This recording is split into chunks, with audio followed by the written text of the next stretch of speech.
টাঙ্গাইলের করটিয়া বাজারে সংঘটিত হয়েছে এক ভয়াবহ সশস্ত্র ডাকাতির ঘটনা। গতকাল রাত ৯টার দিকে মুখোশধারী একদল সন্ত্রাসী স্বর্ণ ব্যবসায়ীকে কুপিয়ে মারাত্মকভাবে আহত করে এবং পরপর ৪টি ককটেল বিস্ফোরণ ঘটিয়ে বিপুল পরিমাণ স্বর্ণ ও নগদ অর্থ লুট করে পালিয়ে যায়। ঘটনাটি মুহূর্তে পুরো বাজার জুড়ে আতঙ্ক সৃষ্টি করে।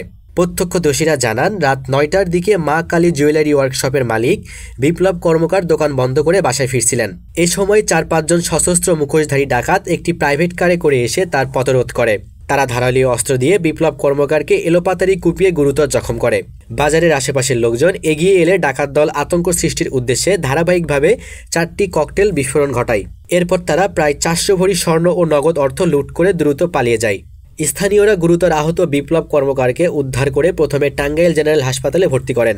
পরে তার অবস্থা আশঙ্কাজনক হওয়ায় তাকে দ্রুত ঢাকায় স্থানান্তর করা হয়। ঘটনার খবর পেয়ে টাঙ্গাইল সদর থানা পুলিশ দ্রুত ঘটনাস্থলে পৌঁছে পরিস্থিতি নিয়ন্ত্রণে আনে। পুলিশ প্রাথমিকভাবে এটি একটি পরিকল্পিত সশস্ত্র ডাকাতির ঘটনা বলে ধারণা করেছে। টাঙ্গাইলের অন্যতম ব্যস্ত করটিয়া বাজারে এ ধরনের সশস্ত্র হামলা ও ককটেল বিস্ফোরণের ঘটনায় স্থানীয় ব্যবসায়ী ও ক্রেতাদের মধ্যে ব্যাপক আতঙ্ক ও ক্ষোভের সৃষ্টি হয়েছে।